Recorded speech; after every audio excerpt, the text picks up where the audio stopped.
शिकायत, भगवान से शिकायत, पति से शिकायत, बेटे से शिकायत, वो दूसरी बात है। वैराग व्यक्ति वो दूसरी बात है। उसमें तो अंदर में खुशी होती है। वैराग तो चमकाता है आदमी। वैराग में प्रसन्नचित होता है कि मेरे को भगवान मिला है, जगत मिथ्या है। वैराग भी खुशी से जिसने लिया होगा वो तो बहुत खुश होगा। वैरागी तो चमकेगा, त्यागी तो चमकेगा। त्याग जे ताकत त्याग मन जे मौजूद जो मदा हो जाती है। जो प्रसन्नचित नहीं रहता वो भूत है।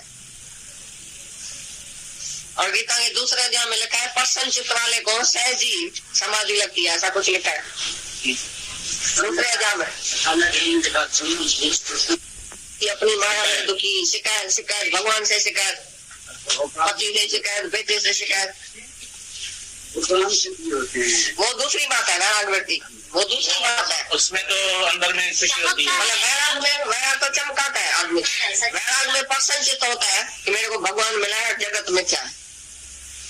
वैराग भी खुशी से जिसने लिया होगा वो तो बहुत खुश होगा। वैरागी तो चमकेगा, त्यागी तो चमकेगा। त्याग जे ताकत त्याग मन जे मौजूद जो मदा, मन की मौज, मन की शांति उसको आती है जो सच्चा त्याग करता है। जिसने इच्छाओं का त्याग कर दिया वो तो प्रसन्नचित हो गया, खुश हो गया। वैराग मन है इच्छाओं का त्याग।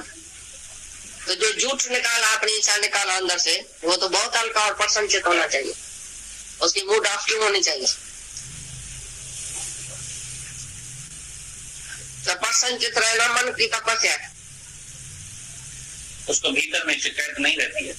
भाई मैंने ये छोड़ा वो छोड़ा। वैरागी को भीतर में शिकायत नहीं रहती है, लेकिन जिसके भीतर में शिकायत है तो वो प्रसन्नचित नहीं रहती। वैरागी शिकल जो होती है उसमें भीतर में खुशी भी होती है।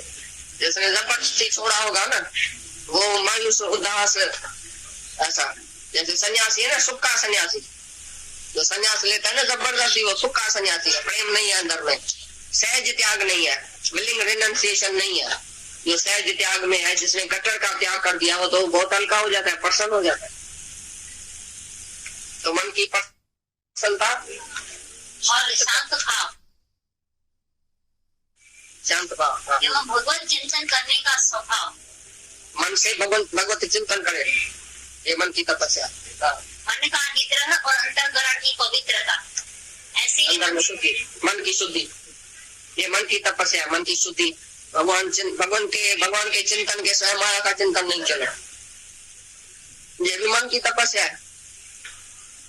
कहाँ भी मन नहीं जाए माया में। अर्जुन जहाँ जहाँ मन जाता है उधर उधर से निकाल के हमारे में रखो, भगवान में रखो। ये मन की तपस्या है ना। मन माया नहीं सोचे, भगवान की बात सोचे। कोई भी पदार्थ के लिए नहीं सोचे, किसी आदमी के लिए नहीं सोचे, नाम के लिए नहीं सोचे, माया के सुख के लिए नहीं सोचे, एक ही आत्मा के लिए सोचे। बड़ी तपस्या बताई मन की।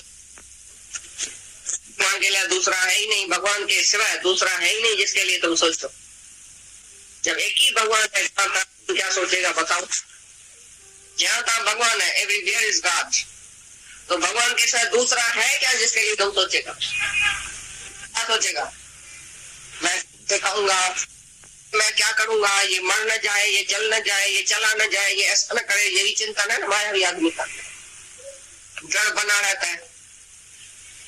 और जिसको किसी परवाह नहीं है, जो भगवत के आश्रय पर रहता है, परमात्मा के आश्रय, वो भगवान के साथ दूसरा चिंतन क्यों करे। इस बात का चिंतन है, उसका मन ही शांत हो जाता है, प्रसन्नचित्त, शांत, मौन, अंदर बैठ की शुद्धि।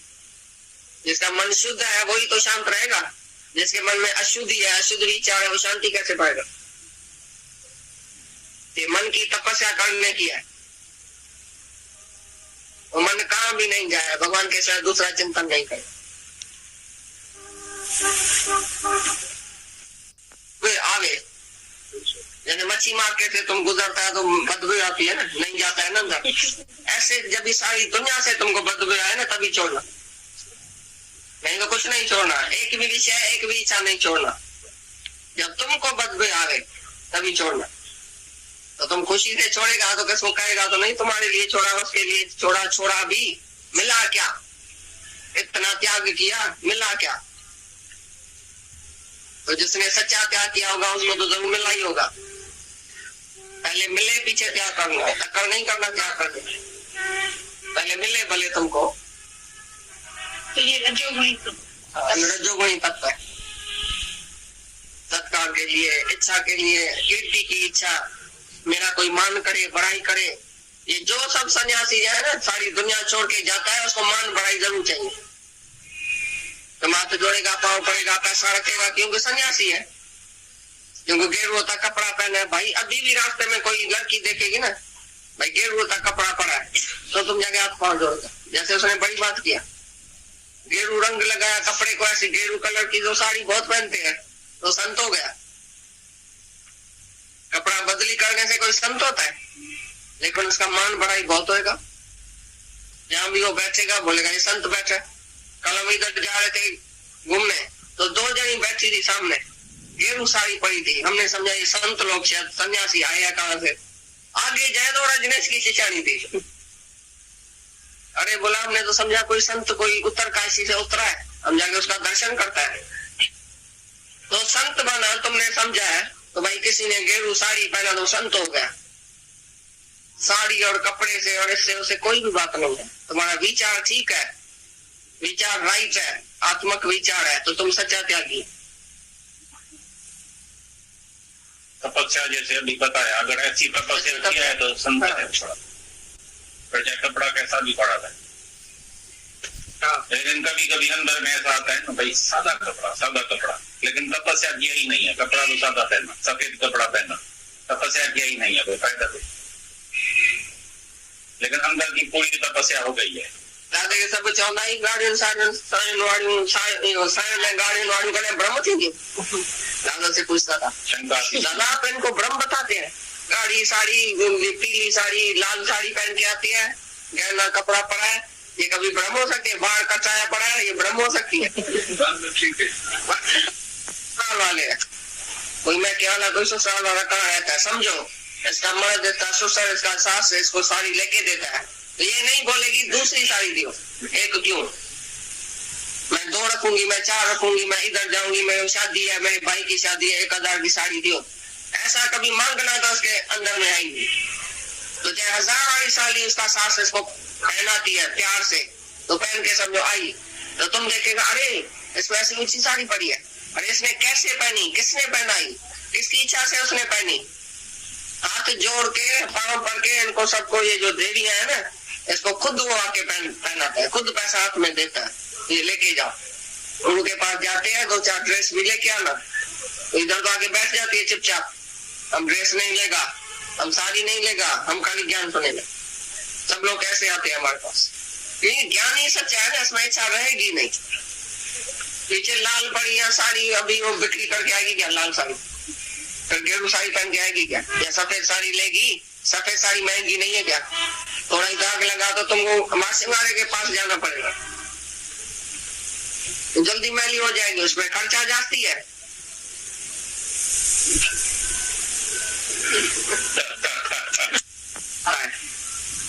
और भाई अंदर में हो इच्छा और बाहर से सादगी दिखा रहे, ये भी बात नहीं है। सब बात की इच्छा ही खराब है, बस खाने की, पहनने की, सब बात की इच्छा। चंदा लेना है तो इच्छा ही है, मेरे को ये चाहिए। चाहना का लफ्ज ही तुम्हारे जुबान पर नहीं आना चाहिए कि चाहिए कुछ भी।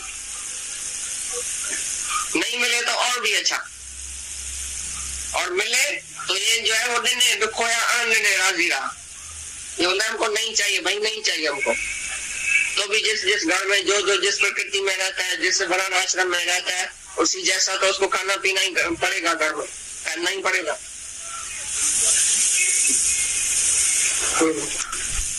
हमारे पास सब तपस्वी, ऋषि, मुनि, त्यागी, वैरागी, संत आते हैं। ये कोई जिज्ञासु है क्या? ये कोई अज्ञानी है क्या? सब संत बैठे हैं, पता नहीं क्या क्या पिछले जन्म में करके आए, तभी तो इतनी छोटी उम्र में बैठे हैं हमारे आगे। ऐसे बोलते हैं सब योग भ्रष्ट है, आधा मुना काम तो उतार के आया है, बाकी चौथा काम इधर करने का है बस।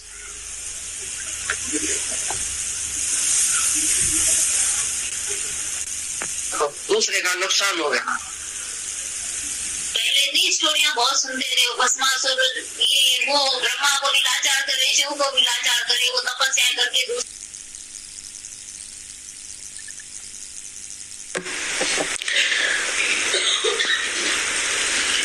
गीता भगवान हमें इतना सुंदर श्लोक जो है गीता का, और वो इतना डिफिकल्ट, अगर हम पढ़े ना तो हम पुस्तक बंद करके रख दे वहीं पे, शास्त्र वहीं के में, कि हम को ये पढ़ने के लिए हो सकता है, और कोई एक और ऐसा हमारा आदर्श होगा उसकी नजर भी हमारे पास नहीं होती है, कि किसी की जीवन भी ऐसी हो सकती है, वो नजर भी हमारे पास नहीं। पर गुरु हमारा बहुत बड़ा विवेक है, हमारा विवेक जगाता है, और जो अनुभव का वचन है उसके हमें दर्शन कराता है। नहीं तो वचन थोथे होते, दर्शन नहीं होते वचन के। शब्द में भी सूरत समाई हुई रहती है, तो गुरु ना हमें उन शब्दों में जो निराकार होता है ना, उसके भी दर्शन कराता है। ये सारी निराकार की वाणी चल रही है, इस आकार में आपको कुछ भी नहीं दिखाई देगा, ये सब निराकार है, और निराकार को भी आकार दिया है उन्होंने शब्दों से, और ऐसी वाणी बोली है जिसके हमें दर्शन होते हैं, और हम वाणी में गुरु के आदर्श का दर्शन कर सकते हैं, और हम वाणी में अपने अंदर हमें गुरु लेकर जाता है, हम अपना भी दर्शन कर सकते हैं। और कितनी बड़ी इस धरती पे हमें अपॉर्चुनिटी मिली हुई है कि हम अपने को बदल सकते हैं, और ऐसी हम जीवन अपनी संवार सकते हैं और बना सकते हैं, जो कि नेक्स्ट टू इम्पॉसिबल है कि ऐसा हमें अपॉर्चुनिटी मिले। क्योंकि पढ़ना, सुनना, खुश हो जाना, ये सब हुआ, पर जीवन मेरी वैसी बने या मेरे सामने कोई आदर्श होवे, ऐसा नहीं। इतना अच्छा श्लोक है, इतना इम्पोर्टेंट श्लोक है। जैसे एक तपस्या थी शरीर की तपस्या, और एक तपस्या है वाणी की तपस्या, और ये मन की तपस्या। ये हमने कई बार शरीर की तपस्या भी सुनी होगी, वाणी की तपस्या भी सुनी, और ये मन की तपस्या। इतना सुंदर गीता भगवान ने मन की तपस्या को एक्सप्लेन किया, बहुत सुंदर एक्सप्लेन किया गीता भगवान ने। सबसे पहला उन्होंने बताया कि प्रश्न चित्त रहना, चित्त की प्रसन्नता। तो किसी ने बोला फिर वैराग्य में चित्त कैसे प्रश्न रहेगा? तो गीता भगवान ने बोला वैराग्य में ही तो चित्त प्रश्न रहेगा, क्योंकि वैराग्य मीन्स इच्छा रहेगी, और जहां इच्छा है वहां प्रश्न चित्तता है ही नहीं। जहां हम इच्छा रहित हैं वही तो प्रश्न चित्तता है। छोटी सी भी इच्छा, और कितनी इच्छाएं हमारे अंदर में उठती रहती, और छोटी सी भी इच्छा है ना, जी का जंजाल बन जाती।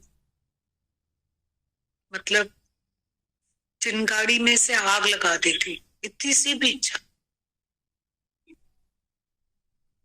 जी का जंजाल बन जाता है, और दिल का ताड़ बन जाता है, राई का पहाड़ बन जाता है, चिंगारी से आग लगा देता है। इतनी सी इच्छा आप किसी में से रखो ना, तो पूरे घर का एनवायरनमेंट ही खराब हो जाएगा। जरा सी इच्छा में औंजे को मुड़ो सो परमात्मा से जोड़े, जो मुड़ा वो परमात्मा से जोड़ा। निज सुख निर्मल सोही पावे, जो मन को मोड़े मोड़े। तो इंजे त्याग जी ताकत त्या, तुझी मन जी मौजन जो मदा। तो ये जो पॉइंट चला गीता भगवान का इच्छा के ऊपर, गीता भगवान ने बोला तुम अंदर इच्छा है, बाहर सादा कपड़ा पहना तो क्या होगा,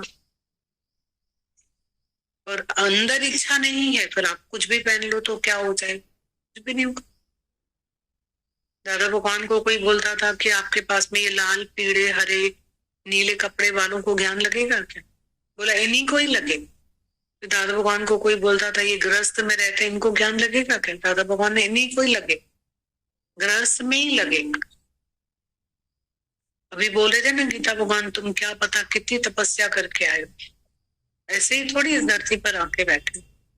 और ऐसा तो लगता ही नहीं है कि जिस तरीके से गीता भगवान हमें इतना डाइल्यूट करके ज्ञान देते हैं, ऐसा लगता ही नहीं है कि ये नामुमकिन है गृहस्थ में। ऐसा लगता है गृहस्थ में इसी रोशनी के साथ जिया जा सकता है, ऐसा नामुमकिन नहीं लगता है। ऐसा लगता है इसी के साथ हम रह सकते, इसके बगैर तो जीवन नामुमकिन लगता है। अब ऐसा नहीं लगता है ज्ञान कठिन है, ज्ञान के बगैर जीवन कठिन है। ज्ञान तो हमारी जीवन को आसान बनाता है। बोला इच्छा छोड़ना मुश्किल है, इच्छा के साथ रहना आसान है क्या? अगर इच्छा छोड़ना मुश्किल है तो इच्छा के साथ रहना आसान है क्या? अगर इच्छा के साथ रहना आसान होता तो हम इधर आके क्यों बैठे? अब अगर इच्छा छोड़ना मुश्किल लग रहा है तो एफर्ट्स तो हर चीज में डालने पड़ेंगे, एफर्ट्स तो डालने पड़ेंगे। पुरुषार्थ देव है। और एक बार अगर हम ड्राइविंग सीट पे आ गए, ड्राइव करना सीख गए, तो एंजॉय और कंफर्ट जोन में हम ही आएंगे। तो एक बार तो एफर्ट्स डालना पड़ेगा, यत्न करना पड़ेगा।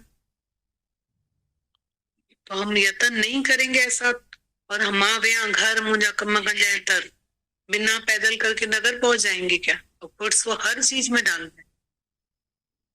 माया में रोज गिरते हैं, फिर हम हैं भी शांत स्वरूप, फिर सॉरी करेंगे, फिर शांति चाहिए तो फिर ऊपर उठेंगे, मेहनत करेंगे, वो भी तो एफर्ट्स डाल रहे हैं ना गिरने के बाद के। ऐसा तो है नहीं कि नहीं डालते हैं। डॉक्टर के पास में जाएंगे, दवाई लेंगे, खाएंगे, नींद की गोली खाएंगे, ये करेंगे, कितनी यत्न करते हैं। तो ये यत्न अच्छा है, प्रिवेंशन अच्छा ना, बेटर देन क्योर।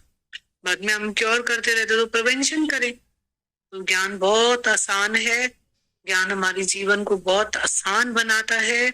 ज्ञान रोशनी है, ज्ञान सिरमा है, ज्ञान नाव है, ज्ञान टॉर्च है, ज्ञान तलवार। ज्ञान बहुत आसान है, ज्ञान हमारे जीवन को बहुत आसान बनाता है। आप पीछे मत पड़ो ज्ञान के, हाँ छोड़ दो, अपने आप को फ्री छोड़ दो। सब अंदर गुरु डालेगा, वो सब गुरु करेगा। हमको अपने आप को सरल बनाना है, सच्चा बनाना है, प्योर बनाना है। बाकी सब काम गुरु करेगा हमारा आसान। कितना हमारा गुरु कल अन्मय कोश के बाद मनमय कोश सिखा रहे थे, तो कितना अच्छा सिखा रहे थे मन का निग्रह करना, कि मनमय कोश में जाओ, क्या क्या चल रहा है देखो, मन का निग्रह, अंतरिक्षकरण की शुद्धि, मन बुद्धि चित्त अहंकार की बात अभी कर रहे थे। मन का निग्रह, अंतरिक्षकरण की शुद्धि, और जो फर्स्ट पॉइंट प्रश्न चित्त रहना। तो ऐसे जो ये बातें गीता भगवान बता रहे हैं, तो हम लोगों ने तो गीता शास्त्र को खोला, पाठ करा और बंद कर दिया। और अभी ये वचन हमारे अंदर में ट्रांसफॉर्मेशन लाएंगे, और ये वचन हमारे अंदर काम करेंगे, खुद ही काम करते हैं। इतना पुरुषार्थ तो करो, यहाँ आके बैठो। दही को आप थोड़ी जमाओगे, पर जामन तो मिलाओ, दूध गर्म करके प्रोसेस तो करो, उसके बाद में रख दो प्रोसीजर के बाद, फिर आप कुछ मत करो, बस वो अपने आप ही बन जाए। तो हम यहाँ आके बैठे तो सही, फिर सब काम अपने साथ सच्चे बने, सरल बने, मुश्किल नहीं समझे, आसान समझे। बहुत जिंदगी से आसान होती है, बहुत आसान होती है जिंदगी से, आसान समझे। दादा भगवान ने स्त्रियों के लिए अवतार लिया है, नारी के लिए अवतार लिया है। एक एक देखो, आज एक पुरुष अकेला होता है तो रह नहीं सकता है, लेकिन स्त्री होती है कैसे ताकत में रहती है। वो तो जो हुक्म है, जो होनी है, उसको कोई भी नहीं बदल सकता है। पर गुरु स्ट्रेंथ है लाइफ की, बहुत बड़ी ताकत है। जगत चेंजेबल है, बेवफा है, पर गुरु बहुत बड़ी शक्ति है उसके लिए। अनचेंजेबल है हमारी आत्मा, बहुत बड़ी शक्ति है। गुरु कोई, गुरु जी प्रेम, करुणा, सद्भावना। गुरु के पास में क्या होता है हमको देने के लिए? उसके पास बहुत बड़ा प्यार है, करुणा है, उसके पास सद्भावना है। उसमें दुनिया भूल जाती है, हमारी दुनिया जो है उसमें भूल जाती है। दुख दर्द वेंदे विसरी जे सतगुरु दरींदे जे साईं दरींदे। हमारे दुख दर्द जो है वो विसर जाते हैं अगर हम गुरु के दरवाजे पे आते हैं। एक प्रश्न चित्तता भी यहाँ से मिलती है, पीस ऑफ माइंड भी, और हम दुनिया को भुलाने की ताकत किसी में नहीं है, गुरु ही भुला सकता। जो इतनी डार्क लाइन है ना, उसको फेड करता है। पत्थर की लकीर, बालू की लकीर, बालू की लकीर, हवा की लकीर, हवा की लकीर, पानी की लकीर, हवा की लकीर, ये ऐसा चेंज करता है। नहीं तो शब्द किसी ने बोला तो आज जीवन कोई बोल ही नहीं सकता है। गीता भगवान के पास इतनी रो रही थी, इतनी रो रही थी, मेरी सास ऐसी, मेरी सास ऐसी। गीता भगवान ने बोला वो कहाँ है? बोला वो 10 साल पहले मर गई। तुम मरे हुए का भी इतना बड़ा दुख लेके बैठे हो, तो जीवन तो दुखमय है ना, दुख में ही जाते। एक आई गीता भगवान, मेरी सास ऐसी, मेरी सास ऐसी। बोला, गीता भगवान ने बोला अच्छा तुम बैठो यहाँ पे, है ना, हम ठीक करेंगे उसको। थोड़े दिन के बाद आई, मेरी सास बिल्कुल बदल गई है, बिल्कुल बदल गई। तो गीता भगवान ने उसको लानत दे के बोला वो तो आई नहीं, वो कैसे बदल गई? तू ही बदली। दुनिया न बदले, बदल जाए हम, फिर तुझे मिलेगा परम आनंद। पर पहले विषयों से मन को हटाना पड़ेगा। इतना सिंपल प्रोसीजर है, इतना सिंपल है। क्या करना पड़ता है? कुछ भी नहीं करना आपको, पता है। यहाँ से गुरु ने बोला एक पैर पे खड़े हो जाओ, भैंस जैसी चमड़ी बना लो, पानी में खड़े हो जाओ। कुछ बोला है, माला करो, व्रत करो, कुछ भी नहीं करो, कुछ करना भी मत, सिर्फ 1 घंटा यहाँ के बैठ, बस इतना करो, सिर्फ 1 घंटा यहाँ, इतना। अब वो भी अगर हम नहीं करेंगे, नियम, टाइम, प्रेम, लगन अगन नहीं बनाएंगे, तो गुरु क्या करे? जो चाकर माई चूक, फिर तो कुछ भी नहीं कर सकता है। मैं आता तो हूँ। अच्छा कब आए थे लास्ट टाइम? 15 दिन पहले मैं आया था। मैं आता तो हूँ, 15 दिन पहले आया था। मैं आता तो हूँ, 8 दिन पहले आया। खाना एक टाइम नहीं खाओ, खाना नहीं खाया, खाना नहीं खाया, खाना नहीं खाया। एक दिन में 3 टाइम खाना खाते हैं, और एक टाइम 3 में से नहीं खाओ तो खाना नहीं खाया। और 8 दिन पहले मैं आया तो था, मैं आता तो हूँ। गीता भगवान बोल रहे ये काम आया, पहले सत्संग को माइनस कर, ये हुआ सत्संग को माइनस क्रॉस कर, ये हुआ सत्संग को क्रॉस कर। ये सत्संग नहीं होता है, ये नहीं होता है। एक 8 दिन में एक बार आते थे, 2 दिन ठीक रहते थे, बोलते थे मैं तीसरे दिन चौथे दिन वही हो जाता। मैंने कहा 1 दिन और आ जाओ थर्सडे की, तो कम से कम जो बैलेंस तो रहोगे, इतना आ जाओ। तो वो 2 दिन आते थे ना, तो उनका ज्ञान चलता था, उतना चलता था, चला लेते थे।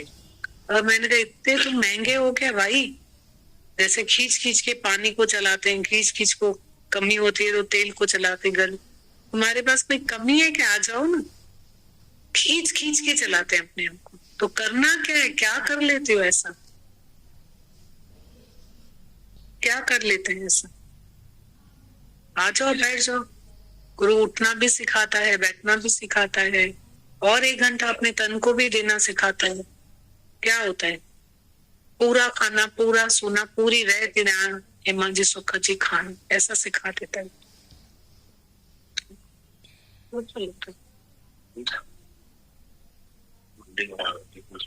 अच्छा जगदीश, हाँ जगदीश डाला है पहले, तो ये लोग बात कर। आपके हमारे गुरु दादा भगवान, गीता भगवान, माता भगवान के सारी मिठड़ी सात संगत के इस धरती के दीदी, जो रोज आपने नियम से हमको बख्शी है। साकार गुरु का बड़ा महत्व है जीवन में, वो हम लोगों को आपसे इस धरती से ही समझ में आया है। कैसे एक घंटा एक पल में निकल जाता है और आए बगैर हम लोग कितने अविरजता में आ जाते हैं और आकर कितनी धीरज में, प्यार में, विश्वास में, नम्रता में अपनी सुकून में जीवन जी पाते हैं। खाने का जैसे अभी आपने बताया, ऐसी आदत हम लोगों को इस खुराक की पड़ गई है कि मतलब इसके बगैर तो हमारी गति शांति मुक्ति है ही नहीं। इतना आसान बना देता है जीवन को गुरु, इतना आसानी से हमें गुरु मिला है, पर हम कदर करें। मतलब जो इतनी आसानी से, इतनी सरलता से, सहजता से मिला है, उतने सरल सहज बने हम। यूं मिल गया है, मनुष्य जन्म भी बड़ा मुश्किल मिलता है। 84 लाख जन्मों के बाद ये मनुष्य योनि मिलती है, उसके बाद में भाग्यवश ये गुरु, साकार गुरु मिलता है, ऐसा सच्चा भगवान के रूप में, जो हमें हमारा मनुष्य जन्म का, इस जिंदगी का जन्म मरण से मुक्ति दिलाता है। सब पाठ हमें सबक पक्के कराता है, यूं जैसे हमें यूं निकाल देता है इस जन्म मरण के चक्रव्यूह में से। मतलब बातों बातों में बिठा बिठा के गुरु अट्रैक्ट, इंस्पायर एंड ट्रांसफॉर्म कब कर देता है, हमें अपने वतन में कब ले आता है, हमें पता ही नहीं पड़ता है। इश्क में हम ऐसे दीवाने हो जाते हैं गुरु के प्यार में, भगवान के प्यार में। तो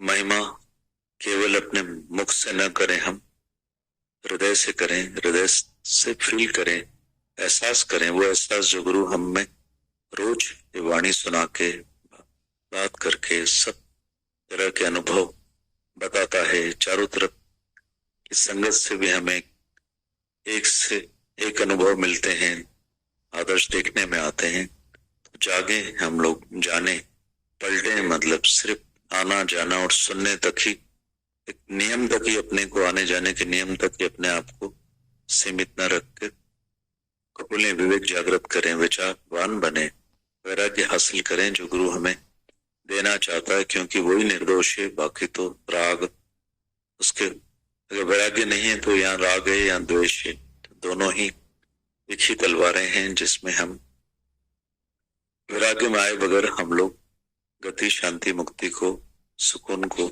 आनंद को प्राप्त नहीं कर सकते। तो वो ही मेहनत गुरु की हो रही है, लगातार निरंतर सालों साल से यज्ञ चल रहा है हमारे दादा भगवान का।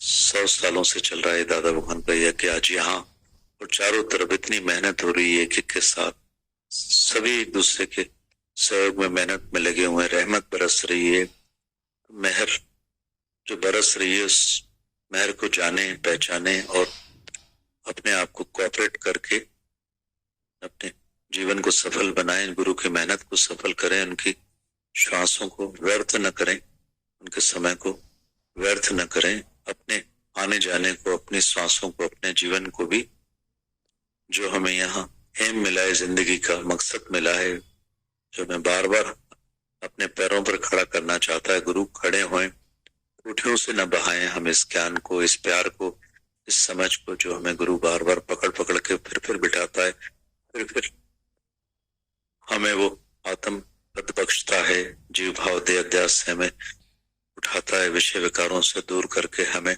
एकाकार करता है, अपने आप से, भगवान से मिलाकर एक कर देता है। तो इस बारीकी से, कब सूक्ष्मता से वो हमें ऐसा कर देता है, प्यार में हमें नहीं मालूम पड़ता। बस मुट्ठियां खोलें अपनी, ढीले बने, सहज बने, सरल बने। चतुराई से चतुर्भुज कभी नहीं मिलता है, भोले भाव मिले रुपराई। तो वो सब बातें हम सुनते हैं, समझते हैं, आते हैं, रोज आते हैं। बदलें, जिंदगी को बदलें, समझें, गुरु की समझ में आए, गुरु का ज्ञान हमें यहाँ आना जाना हमें प्यार देता है, पर गुरु का ज्ञान हमें वो समझ देता है कि जो हमें कभी भी कैसी भी हालत प्रकृति परिस्थिति हमारी बदलती है तो हमें बहुत एक निश्चिंतता प्रदान करता है। वो हमें ऑटो मोड में अपनी समझ देता है। विवेक जागृत जब हमारा हो जाता है तो हमें